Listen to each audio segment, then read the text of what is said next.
안녕하세요. 코인우먼입니다. 오늘은 2025년 1월 29일 수요일 오전 11시 43분경입니다. 새해가 밝았습니다. 우리 구독자분들 그리고 지금 영상을 보시고 계신 분들 모두 새해 복 많이 받으시고요.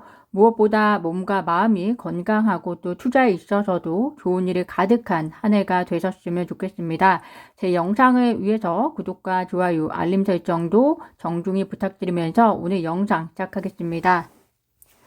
오늘 기사 중에 미국 SEC 홈페이지에서 리플 민사소송 관련 기록이 삭제되었다는 내용이 있었습니다. 그래서 많은 분들은 혹시 우리도 모르는 사이에 SEC가 리플에 대한 항소를 취하했나라고 생각하시는 분들도 계실 것 같습니다.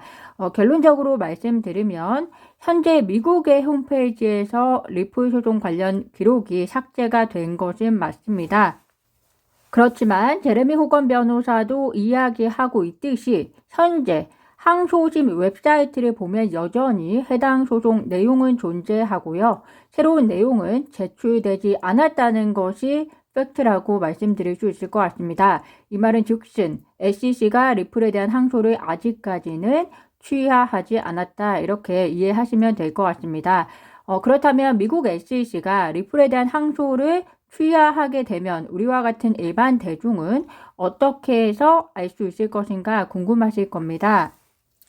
이에 대해서 한 전문가는 미국 SEC는 리플에 대한 소송을 취하하기 위해서는 SEC 내부 투표를 실시해야 하는데 투표를 실시하고 나서 리플에 대한 소송이 취하하기로 결정이 됐다면 리플의 변호사에게 연락을 할 거고 리플이 소송 취하를 동의하게 되면 결국 양 당사자의 소송 취하를 합의한 것이기 때문에 서면 통지서가 법원 전자문서로서 전송이 된다라고 합니다.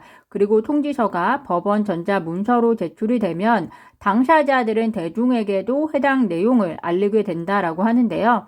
그렇게 되면 우리는 소송 당사자들을 통해서 혹은 항소 웹사이트를 통해서 동시에 해당 뉴스를 알게 될 수 있을 것 같습니다.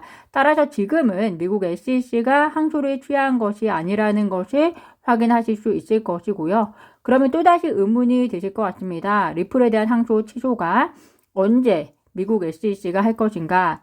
현재는 게리 겐슬러 사임 이후에 마크 우에다가 미국 SEC 위원장 대행을 맡고 있습니다. 그런데 전문가에 의하면 위원장 대행이 유명 사건에 대해서 큰 결정을 내리는 것은 불가능한 것은 아니다. 그런데 그 가능성이 낮기 때문에 아마도 폴 애킨스가 SEC 위원장으로 공식적으로 임명이 된 이후에 투표 절차가 이루어지고 결정이 내려질 것으로 보인다라고 하고요. 폴 애킨스는 현재 트럼프의 지명을 받았지만 상원 인준 절차가 남아있기 때문에 4월은 되어야 취임 선언서가 있을 것으로 예상된다라고 이야기를 합니다. 즉 4월경이 되면 리플에 대한 소송의 종결이 가능하다라는 점 4월이라는 일정이 왜 나왔는지 궁금하신 분들은 참고하시면 되겠습니다. 마지막으로 이런 궁금증도 있을 겁니다. SEC가 리플에 대한 항소를 취하하게 되면 토레스 판사의 최종 판결에 어떤 변화가 생길 수 있는 것인가? 즉 판결에 대한 내용이 일부 양 당사자에게 유리한 쪽으로 변경이 되는 방향의 합의가 이루어질 수 있느냐에 대한 이야기인데요. 전문가들은 우선은 토레스 판사가 판결한 최종 판결 내용은 달라지지 않는다라고 이야기를 합니다. 즉 리플은 SEC의 토레스 판사가 판결한 벌금을 지불하면 되는 것인데요. 사실상 그 금액이 SEC가 애초 주장했던 벌금의 10분의 1 수준에 불과하기 때문에 무리는 없을 것이고 또 그 사이에 XRP 가치 역시 증대되었기 때문에 리플 입장에서는 과거에 비해서 더 불편한 금액은 아닐 텐데요. 다만 미국 내에서의 사업 부분에 있어서 토레스 판사가 명확한 판결을 한 것이 아니라서 그러니까 구체적으로 어떻게 해야 된다라고 판결이 아닌 것이라서 이 부분에 대해서는 미국 SEC의 리플에 대한 소송 취하 이후에 좀 더 미국과 SEC의 협의가 있어야 할 것으로 예상이 됩니다. 토레스 판사는 리플의 미국 내 사업에 있어서 영구금지 명령을 내리기는 했지만 기존의 방식으로 영구금지 명령을 내린 것인지 아니면 현재 규제에 어긋나지 않게 사업 방식을 완전히 바꾼 현 상태로의 연구 금지 명령을 내린 것인지 이 부분을 명확하게 그리고 구체적으로 판결한 것이 아니기 때문에 시장에서는 당시에 최종 판결이 나왔을 때도 마찬가지로 리플이 예외적인 규제 조항을 적용해서 미국 내 사업을 가능하게 할 것이다 라는 것이 지배적이었고요. 특히나 지금은 트럼프 행정부가 들어섰기 때문에 리플의 미국 내 ODL 사업은 더 가능성이 커졌다고 보는 것이 어떨까 하는 것이 제 개인적인 생각입니다. 현재 리플의 최고 법률 책임자 역시 미국 SEC 의장으로 폴 애킨스가 상원 인준을 받을 경우 리플에 대한 소송 처리 가능성이 있다라고 밝힌 만큼 XRP만의 소송 관련 호재는 4월까지 이어지겠다라고 보실 수 있을 것 같습니다. XRP에 대한 기분 좋은 소식이 또 하나 보도가 되었습니다. 하나는 코인데스크에 따르면 실물 자산 토큰화 플랫폼 온도 파이낸스가 1억 8,500만 달러 규모의 미국 재무부 채권 토큰을 XRP 레저 네트워크에 도입한다라는 소식이고요. 또 다른 하나는 리플 CEO 브래디 갈링하우스가 트럼프 대통령과 XRP의 미국 전략적 준비 자산 도입에 대해서 논의했다라고 말하면서 그는 비트코인을 해치려는 의도가 아님을 강조하면서 준비금은 다양화되어야 한다. 기회가 커지면 더 많은 승자가 나올 것이다 라고 설명했다는 소식입니다. 어제 한 구독자분이 이런 말씀을 하셨습니다. 비트코인은 탈중앙화되어 있기 때문에 사실상 준비금 자산으로 비축하기에 오히려 중국과 경쟁하는 측면에서 약하다.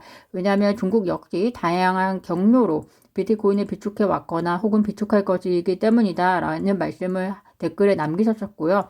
따라서 미국 기반의 XRP가 준비금 자산으로서 적합할 수 있다라는 뉘앙스의 말씀을 하셨는데 저는 이 말씀에 충분히 동의하고요. 기본적으로 비트코인을 전략적 자산으로 비축하는 것은 동의하지만 구독자분의 말씀이나 브래디 갈링하우스가 제시한 인터뷰 내용이나 미국 입장에서는 미국이라는 나라에 도움이 되는 자산의 구성 즉 암호화폐의 포트폴리오 구성을 통해서 전략적 자산을 구성하는 것이 매우 혁신적인 방법이 될 것이다 라는 생각이 듭니다.